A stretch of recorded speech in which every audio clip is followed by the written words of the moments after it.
Kemudian kita masuk hadis ke-24.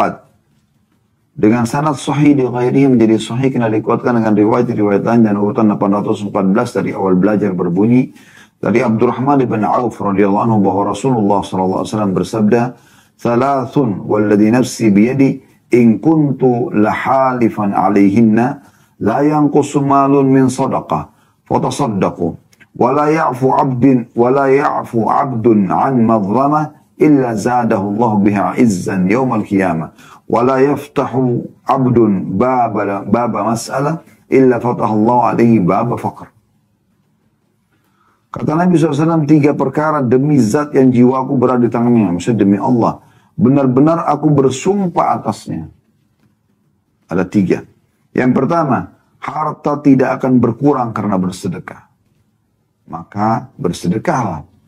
Yang kedua, tidaklah seorang hamba memaafkan suatu kezaliman atas dirinya, kecuali dengannya nanti dengan kezaliman yang dia maafkan itu, Allah menambahkan kemuliaan kepadanya pada hari kiamat. Dan yang ketiga, tidaklah seorang hamba membuka pintu meminta-minta, kecuali Allah membuka untuknya pintu kemiskinan. Hadis ini riwayat Ahmad, ya, dan juga Al-Bazzar dan Abu Ya'la. Dan sudah dikatakan tadi, hadis ini adalah sahih li ghairihi.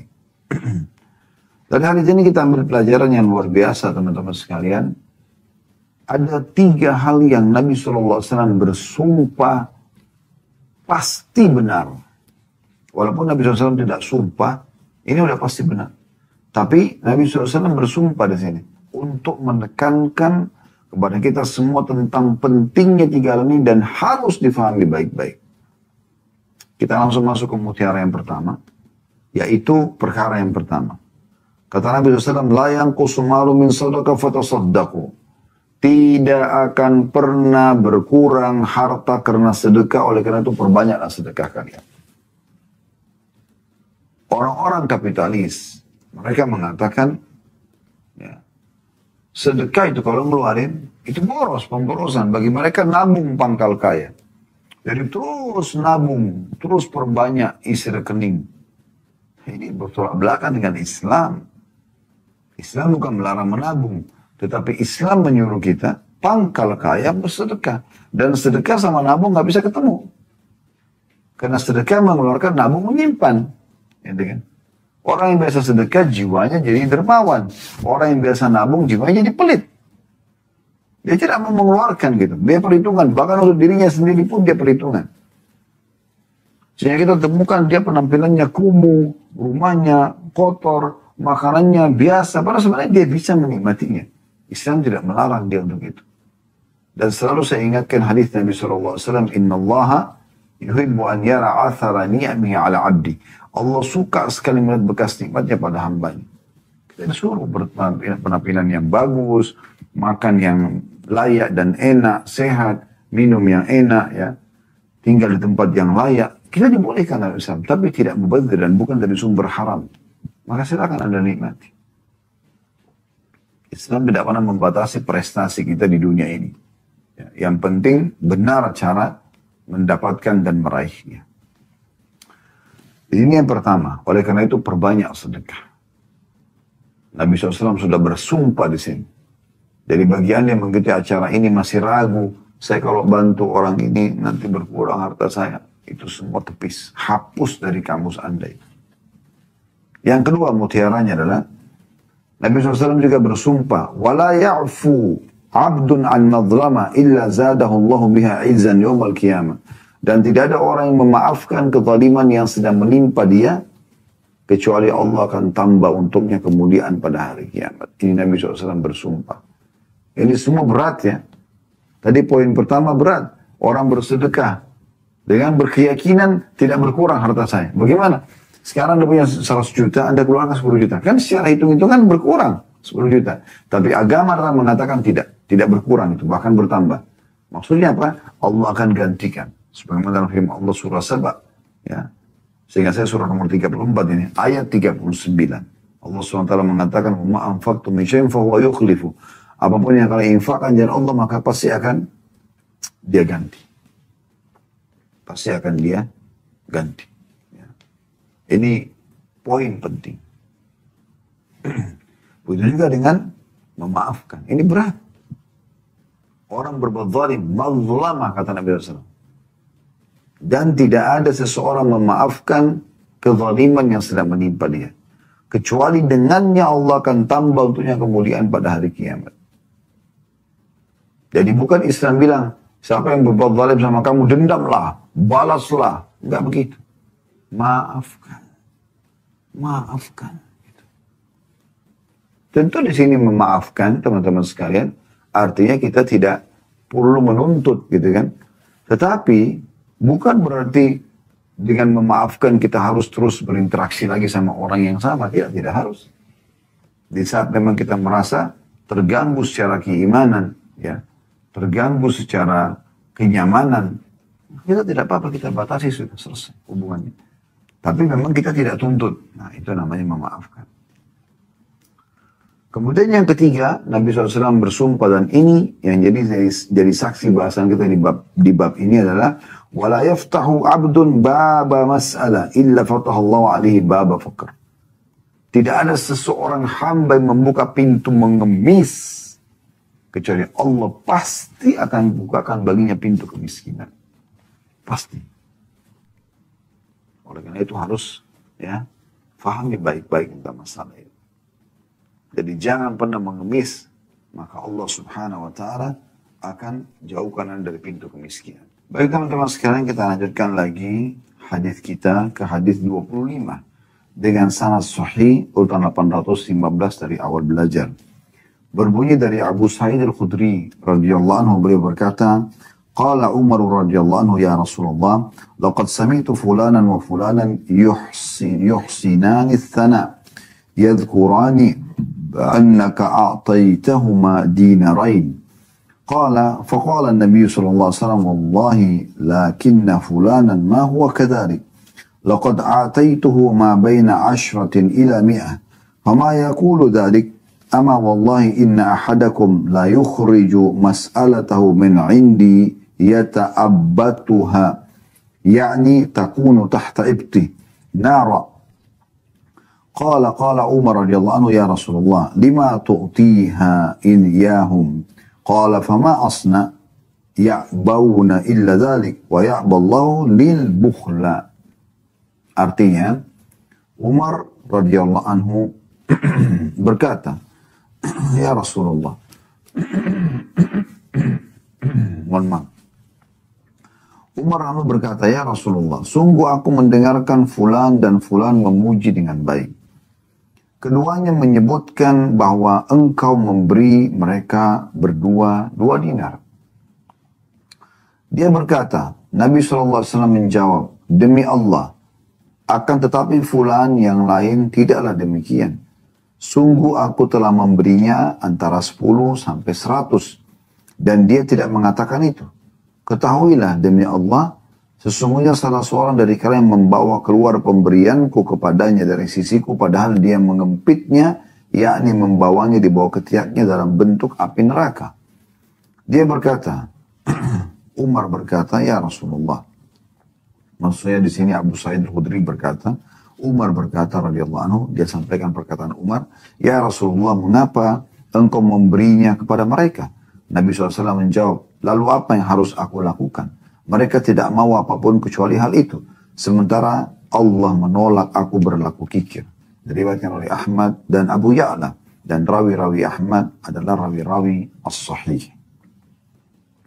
Riwayat ini teman-teman sekalian sama menjelaskan kepada kita sesuai dengan judul bab kita, yaitu dilarangnya meminta-minta. Dilarangnya meminta-minta. Kita lihat bagaimana Umar bin Khattab mengatakan, ya Rasulullah, sungguh aku telah mendengar ada orang yang fulan bin fulan memuji dengan baik. Keduanya menyebutkan bahwa engkau memberikan mereka berdua 2 dinar. Dan dia mengatakan, Nabi SAW menjawab, demi Allah, akan tapi fulan yang lain tidak demikian. Sungguh aku telah memberi antara 10 sampai 100 dan dia tidak mengatakan itu.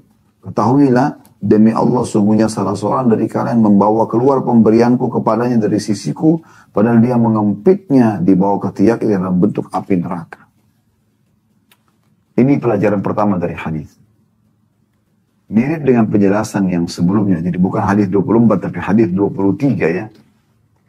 Tentang bagaimana kalau ada orang diberikan sesuatu, kemudian dia bersyukur kepada Allah Subhanahu wa Ta'ala, memberikan nilai yang besar terhadap pemberian yang Allah berikan, juga berterima kasih pada orang yang memberinya walaupun kecil di mata dia, makanya Allah SWT akan berkahi. Diambil daripada potongan ini, Umar bin Khattab mengatakan, ya Rasulullah, ada Fulan bin Fulan, tidak disebutkan namanya, dia memuji-muji Anda karena Anda memberikan kepada dia 1-2 dirham saja, 1-2 dinar. Nilainya tidak besar gitu. Tapi dia memberikan nilai yang sangat besar terhadap pemberian Anda itu. Sangat mahal bagi dia. Maka Nabi SAW mengatakan, tapi itu tidak terjadi pada orang-orang yang lain. Kalau itu bagus. Ya orang lain aku berikan antara 10 dinar sampai 100 dinar. Nilai emas ini kan. Sampai 100 dinar aku berikan, tapi sungguhnya dia tidak menilainya. Dan dia karena tidak menilai itu, maka seakan-akan dia sedang membawa api neraka. Nah, berarti di sini ada ancaman teman-teman sekalian bagi orang yang menerima pemberian orang lain, namun tidak memberikan nilainya. Tidak berterima kasih, bersyukur kepada Allah, dan juga tidak berterima kasih pada orang yang memberi. Jadi ini poin harus digarisbawahi. Bahwasanya memberi kepada orang atau menerima pemberian orang harus kita berikan nilainya. Bersyukur kepada Allah, berterima kasih pada orang yang memberi. Walaupun sederhana. Dan itu pasti akan diberkahi. Dibandingkan kita menerima pemberian, kecil ataupun besar, tapi kita tidak pernah menilai. Selalu di pikiran kita, ini kan orang kaya. Masa cuma 1 juta sih saya dikasih? Masa cuma 500 ribu sih? Kan dia mampu, ribut. Maka ini sama saja dia sedang membawa api neraka dan tidak ada keberkahan dalam harta tersebut. Jadi ini poin penting ya. Tentu jauh lebih mulia di saat Anda tidak minta-minta, tapi di saat Anda diberi pun harus ada penilaian yang baik. Walaupun kecil kita bersyukur kepada Allah dan berterima kasih pada orang yang memberikan. Kemudian potongan yang kedua adalah perkataan Umar radhiyallahu anhu, di mana beliau mengatakan, ya Rasulullah, kalau begitu, kalau Anda tahu bahwasanya orang-orang yang tidak tahu memberi nilai pemberian tersebut, sehingga mereka tidak berterima kasih pada Allah dan tidak juga berterima kasih pada Anda, sehingga mereka seperti tidak ada berkah dan juga ya seperti membawa bara api di ketiak mereka atau di kantong mereka. Kata Nabi SAW, apa yang harus aku lakukan? Mereka kan ngotot, tetap harus minta, dan kalau tidak dikasih, pasti penilaian dari lisan mereka buruk. Dan Allah Subhanahu wa Ta'ala melarang aku untuk bakhil, atau menolak dariku kebakhilan. Ini pelajaran yang kedua. Jadi bagaimana kalau orang tetap ngotot minta, ya udah kita kasih saja. Tapi kita tidak punya kewajiban untuk memberi seperti total yang dia minta. Jadi, kita bisa memberi dia, mengatakan ini dari saya. Yang penting kita memberi dan jangan sampai kita tidak memberinya gitu. Tapi dia terancam kapan dia menerima dan dia anggap remeh itu kecil, maka dia terancam akan ya sebagaimana dijelaskan dalam hadis ini seperti membawa bara api dari neraka, dan ini berbahaya sekali. Hadis ini hadis yang sahih diriwayatkan oleh Ahmad dan juga Abu Ya'la. Hadis selanjutnya hadis nomor 26 dengan sanad sahih urutan 816 dari awal belajar berbunyi, dan dengan riwayat yang jayyid atau yang baik milik Abu Ya'la berbunyi, wa inna ahadakum la yakhruju bi sadaqatihi min 'indi muta'abbitaha wa inna ma hiya lahu nar. Qultu ya Rasulullah, kaifa tu'tihi wa qad 'alimta annaha lahu nar? Qala fama asna? Ya'bauna illa mas'alati wa ya'ba Allah azza wa jalla liyal bukhla. Sesungguhnya salah seorang di antara kalian membawa keluar sedekahnya keluar dari sisiku dengan mengempitnya di ketiaknya, padahal sebenarnya ia adalah neraka baginya. Aku berkata, ya Rasulullah, bagaimana engkau memberikan itu kepadanya sementara engkau mengetahui itu adalah neraka bagi mereka? Maka kata Nabi SAW, lalu aku mesti bagaimana? Mereka tidak mau apapun kecuali meminta, maksudnya dengan cara paksa, kepadaku. Sementara Allah Subhanahu wa Ta'ala atau Allah Azza wa Jalla menolak dari aku sikap atau menolak aku bersikap pelit. Riwayat ini mirip dengan riwayat sebelumnya penjelasannya, yaitu siapapun yang menerima sebuah pemberian dan tidak bisa memberikan nilai terhadap pemberian tersebut, sehingga tidak bersyukur kepada Allah, tidak berterima kasih pada orang yang memberi, maka dia berarti seperti membawa bara api neraka. Dan kenapa Nabi SAW tetap memberikan, padahal sudah tahu nih mereka akan dapat api neraka. Kata Nabi SAW, kenapa yang harus aku lakukan? Mereka ngotot tetap harus minta. Diusir, nggak mungkin. Bukan akhlak Nabi SAW, bukan akhlak Islam mengusir orang yang meminta. Diberi. Nanti urusan dia dengan Allah Subhanahu wa Ta'ala. Dari sini juga kita ambil pelajaran tambahan yang tadi belum sempat kita singgung, yaitu ya haramnya sifat pelit. Bukan cuma pilihan, ya haram sifat pelit itu. Maka Imam Adzabi rahimahullah masukkan dalam kategori dosa besar. Kategori dosa besar orang yang bakhil, pelit. Jadi tidak boleh kita pelit. Kita harus lebih kepada dermawan. Dan ingat, kata kuncinya supaya kita tidak perhitungan dan tidak pelit, ingat tadi Nabi SAW bersumpah pada 3 hal. Yang pertama adalah tidak akan pernah berkurang harta karena sedekah. Hadis nomor 27 dengan sanad sahih, urutan 817 dari awal belajar berbunyi dari Abu Bishr Qabisa bin Mukhariq radhiyallahu anhu. Dia berkata, "Tahammaltu hamalah, fa'atitu Rasulullah SAW as'aluhu fiha, faqala aqim hatta ta'tiyani sadaqatu fana'mura laka biha." Thumma qala, "Ya Qabisa, innal mas'alata la tahillu illa li ahadi thalath.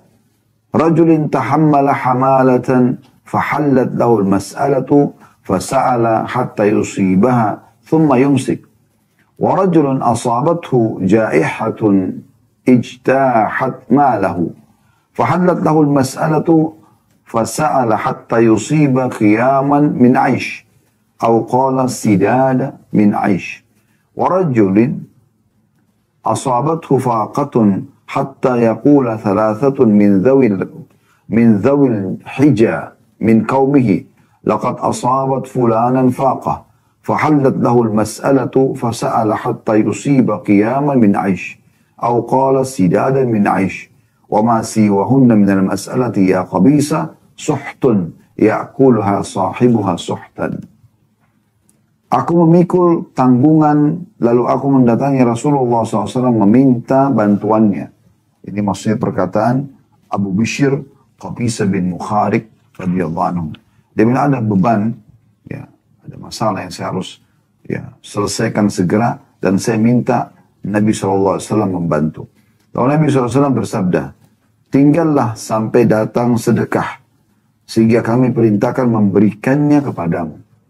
Tunggu sebentar sampai ada sedekah karena hampir setiap hari ada saja orang yang membawa sedekah ke hadapan Nabi SAW. Kemudian beliau bersabda, wahai Qabisa, sesungguhnya meminta-minta itu tidak halal kecuali untuk 1 dari 3 orang. Yang pertama, seorang laki-laki yang memikul tanggungan, maka halal untuknya meminta-minta sehingga dia mendapatkannya. Kemudian menahan diri. Yang kedua, seorang laki-laki yang ditimpa musibah yang membinasakan hartanya, maka halal untuknya meminta-minta sehingga dia memperoleh penopang hidup. Atau Nabi SAW mengatakan yang menutupi kebutuhan hidupnya. Yang ketiga, seorang laki-laki yang didera kemiskinan sehingga 3 orang yang cerdas dari kaumnya berkata, sungguh benar si fulan telah didera kemiskinan. Maka halal untuknya meminta-minta sehingga dia memperoleh penopang hidup. Maka Nabi SAW mengatakan, atau yang menutupi kebutuhan hidupnya. Meminta-minta selain itu, wahai Qabisa, adalah haram. Pelakunya memakan yang haram. Hadis ini sudah pernah, ya, hadis ini riwayat Muslim, Abu Daud dan An-Nasai. Hadis ini sudah pernah disinggung ya di bab sebelumnya.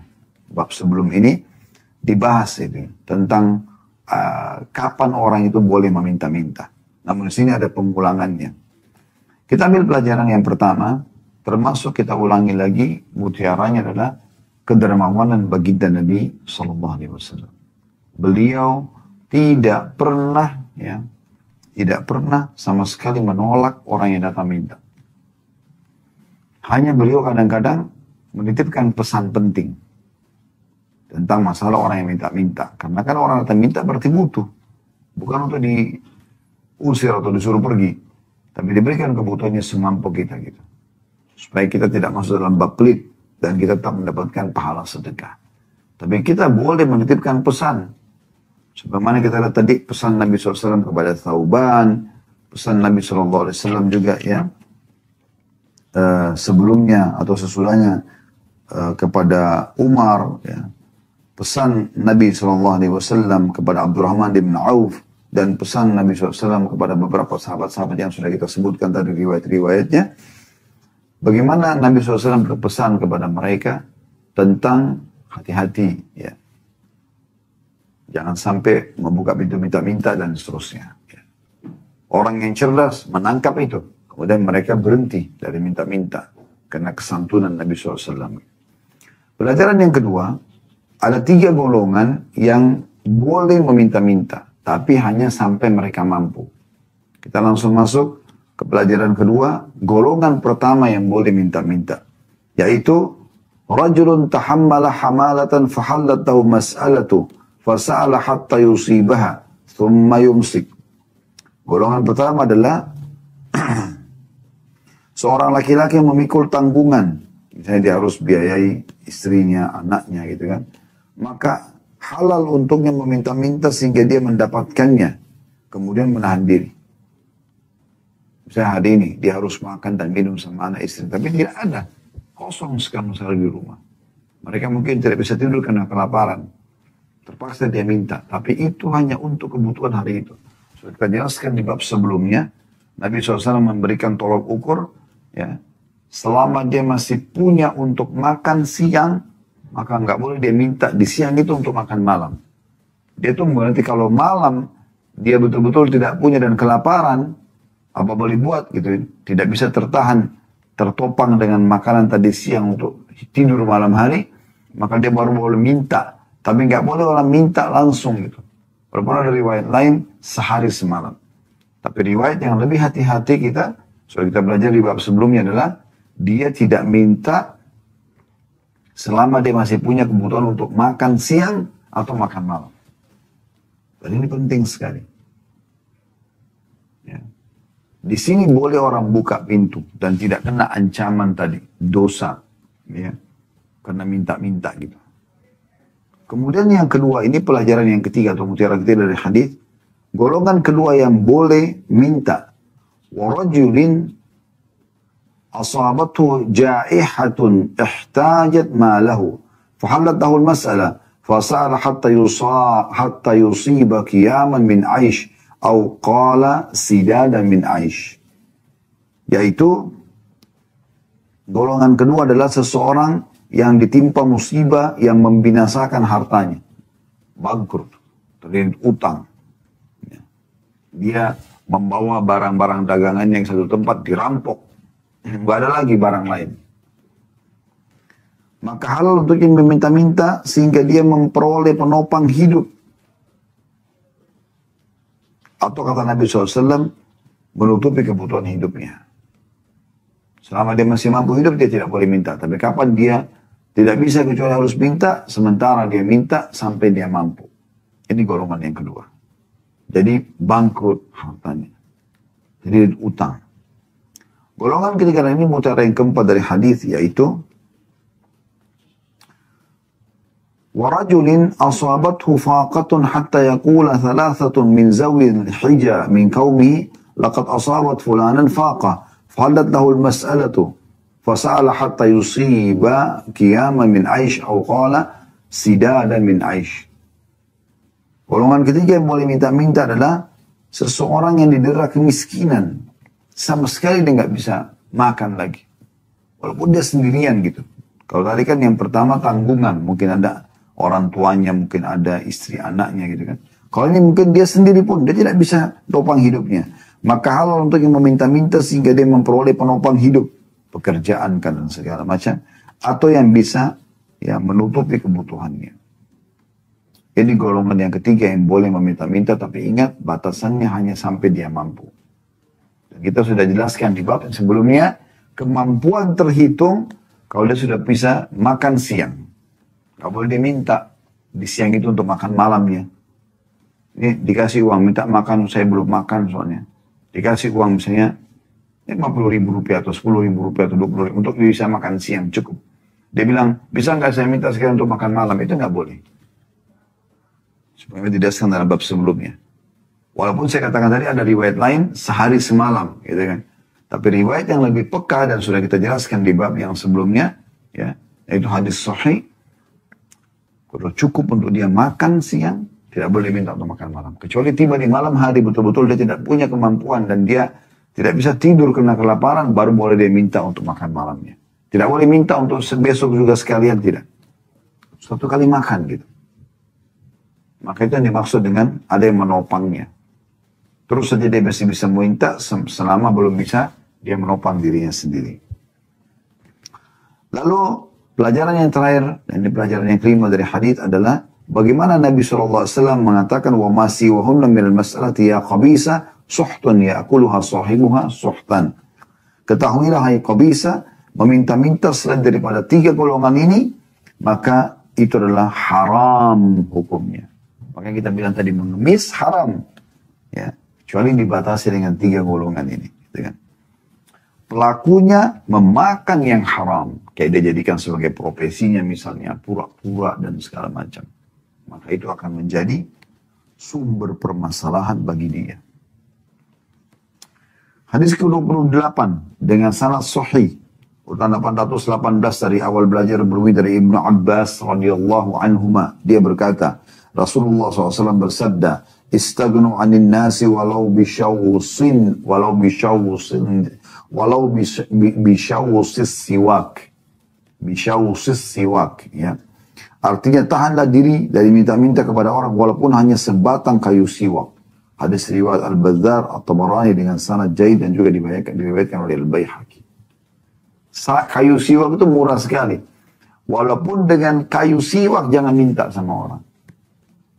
Sikat gigi, odol, gak boleh minta sama orang. Mengemisnya ya, itu luar biasa. Sampai hal yang sepele saja tidak boleh kita minta. Dan kembali kepada hadis tadi sebelumnya, hadis ke-27, hanya boleh 3 golongan yang meminta-minta. Itu pun hanya sampai mereka punya topangan. Kita masuk ke hadis ke-29 langsung, ya. Hadis ini dengan sahih di ghairihi dan urutan 819 dari awal belajar berbunyi dari Abu Hurairah radhiyallahu anhu bahwasanya Nabi SAW bersabda, la yu'minu 'abdun hatta ya'mana jaruhu biwa'iqah. Wa man kana yu'minu billahi wal yawmil akhir falyukrim dhaifa. Wa man kana yu'minu billahi wal yawmil akhir falyaqul khairan aw liyaskut. Inna Allah yuhibbul ghaniyya al-halim al-muta'affif. Wa yubghidul badhi al-fajir as-sa'il al-mulih. Artinya, seorang hamba tidak beriman sehingga tetangganya merasa aman dari keburukannya. Barang siapa yang beriman kepada Allah dan hari akhir, maka hendaklah dia memuliakan tamunya. Barang siapa yang beriman kepada Allah dan hari akhir, barang siapa yang beriman kepada Allah dan hari akhir, hendaklah dia berbicara baik atau diam. Sesungguhnya Allah mencintai orang kaya yang penyantun lagi pandai menjaga diri dan memurkahi orang yang berbicara kotor, orang durjana, dan orang yang minta-minta dengan cara memaksa. Hadis ini diriwayatkan oleh Al-Bazzar. Hadis ini teman-teman sekalian adalah hadis yang sangat mulia. Ya, berisikan banyak sekali pesan. Dan kita tutup hadis kita atau bahasan kita dengan ini. Setelah ini kita buka pertanyaan insya Allah. Pesan pertama Nabi SAW sekaligus adalah mutiara yang pertama adalah la yu'minu abdun hatta ya'mana jaru biwa'iqah. Tidak terhitung seorang hamba itu beriman sampai tetangganya merasa aman dari keburukannya. Dan ini merupakan ciri khas orang muslim. Dia bertetangga sama siapapun, tetangganya selalu merasa nyaman, tentram dengan dia. Tidak pernah merasa khawatir. Karena kebaikannya, keramahannya, ya, kesantunannya, kedermawanannya. Itu sifat orang muslim. Bisa hilang iman seseorang kalau kapan dia bertetangga dengan orang lain selalu merasa terganggu dan takut dengan dia. Karena bisa setiap saat dia ganggu orang. Kalau tetangga dia ganggu, berarti orang lain bisa dia ganggu.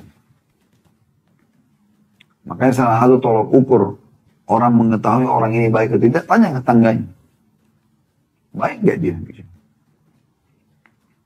Karena kapan tetangga menilai dia baik, berarti dia baik. Gitu. Kalau tetangga orang yang paling dekat dengan rumah dia. Di sini pelajaran kita ambil, tidak dianggap seseorang itu beriman selama tetangganya masih merasa terganggu dengan keburukannya. Ini pelajaran pertama. Artinya, kalau kita jelaskan pemahamannya adalah, berarti orang mukmin, orang muslim wajib hukumnya membuat tetangganya merasa aman dengan dia. Dalam sebuah hadits lain kata Nabi SAW, al-muslimu man salim al-muslimuna min lisani wa yadi. Orang muslim yang sejati adalah orang muslim yang menyelamatkan muslim yang lain dari kejahatan lisan dan sikapnya atau tangannya. Cara yang kedua, ini wasiat Nabi SAW yang kedua, وَمَنْ كَانَ يُؤْمِنُ بِاللَّهِ وَالْيَوْمِ الْآخِرِ فَلْيُكْرِمْ ضَيْفَهُ. Barang siapa yang mengaku beriman kepada Allah, yakin Tuhannya Allah ada, dan juga ingin berharap dapat balasan di akhirat nanti masuk ke dalam surga, maka dia harus memuliakan tamunya. Ikram artinya memuliakan maksimal. Orang Arab kalau sudah mengatakan karam, punya sifat karam, berarti orang itu sangat mulia, sangat dermawan, sangat ramah, sangat baik. Masuk semua dalam masalah ini. Fal yukrim dhaifa, dia sangat ramah, sangat santun, sangat dermawan, sangat baik dengan tamunya. Itu yang diperintahkan dalam agama Islam. Maka setiap muslim suka dengan tamu. Dan kalau ada tamu, dia coba mengeluarkan semua apa yang dia bisa berikan. Karena Allah subhanahu wa ta'ala. Tidak ada dalam Islam itu tamu tidak dimuliakan. Semua dimuliakan. Yang ketiga, mutiaranya. Kata Nabi SAW, "Man kana yu'minu billahi wal yawmil akhir falyakul khairan aw liyaskut." Barang siapa yang mengaku beriman kepada Allah dan mengharapkan balasan nanti di akhirat, surga, maka dia hanya mengucapkan dengan lisan yang benar atau dia diam saja. Ini juga termasuk sifat seorang muslim. Selain dia tidak mengganggu tetangganya, ya, dia selalu menghormati tamunya, dan dia menjaga lisannya. Jadi lisan seorang muslim hanya keluar dari mulutnya sesuatu yang baik saja. Sesuatu yang baik saja. Semuanya perkataan yang berpahala atau minimal mubah. Kalau omong kosong, apalagi sampai maksiat, ghibah, fitnah, menghina, ya, ini semua tidak ada dalam Islam. Tidak ada dalam kamus seorang muslim. Sehingga semua orang yang berteman sama dia pasti merasa nyaman. Kemudian pesan yang keempat adalah, Inna Allah yuhibbul ghaniyyal halimal muta'affaf atau muta'affif. Sesungguhnya Allah suka sekali dengan orang yang kaya. Allah mencintai orang yang kaya, yang penyantun lagi pandai menjaga dirinya. Tidak minta-minta, tidak mengemis, muta'affif. Menjaga nama baiknya, wibawahnya. Allah cinta sekali dengan orang ini. Siapa mereka? Sudah kaya, banyak hartanya. Tapi dari pendapatan halal. Sehingga ini tidak perlu bergantung pada orang. Halim, penyantun. Dia suka menyantuni orang lain, membantu orang lain. Jadi hartanya yang kekayaannya dibawa pada sedekahnya. Dan muta'afif, menjaga nama baiknya, wibawahnya. Karena banyak juga orang kaya raya, tapi dia jatuhkan namanya di depan orang lain. Tidak ada wibawanya. Karena selalu mengemis, minta-minta sama orang. Walaupun kaya. Maka ini luar biasa. Ini pesan Nabi SAW. Allah mencintai orang yang seperti ini. Semoga Allah jadikan kita termasuk seperti mereka. Kemudian pesan yang terakhir adalah dari Nabi SAW dalam hadis ini. Pesan yang kelima adalah wa yubghidul badhi'al fajir as-sa'il al-mulih. Dan Allah sangat murka dengan orang yang suka berbicara kotor. Al-badhi'. Al-fajir, orang yang durjana, kejam, bejat. As-sa'il al-mulih, yang suka minta-minta dengan cara memaksa. Ini dibenci.